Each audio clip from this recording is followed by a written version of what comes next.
السلام عليكم ورحمة الله وبركاته.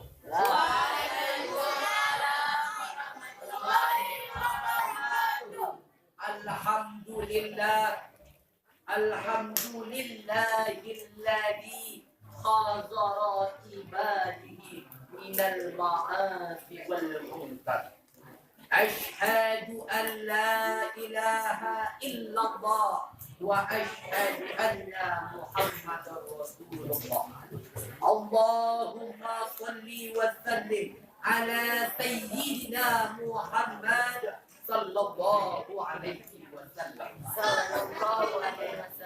أولا هيا بنا نشكر الله شكرا كثيرا الذي قد أعطانا نعما كثيرة حتى نستطيع.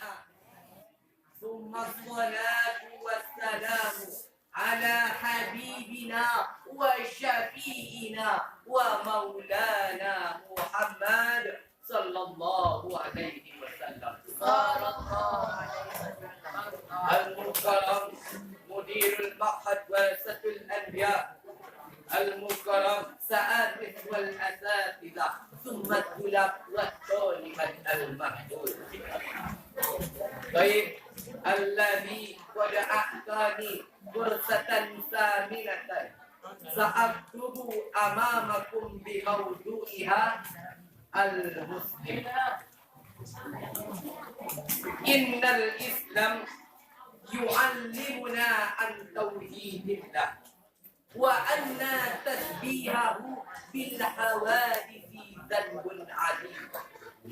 والله أحد ليس له شريك ولا ضد وليس له والد وكذلك ليس له والد. قال الله تعالى في كتابه الكريم: أعوذ بالله من الشيطان الرجيم، بسم الله الرحمن الرحيم. قل هو الله أحد الله الصمد لم يلد ولم يولد ولم يكن له كفوا أحد. يا أيها المستمعون الكرام،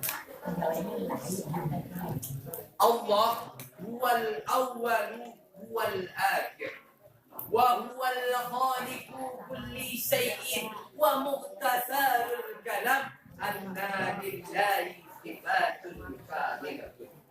يا أيها المستمعون الكرام، إن المسلم ليس من يستطيع أن يتكلم باللغات العربية الفاتحة واستعمل الكلام ولباس الهزار، بل وإنما المسلم من يشهد أن لا إله إلا الله وأن محمدا رسول الله ويقيم الصلاة ويؤتي الزكاة ويصوم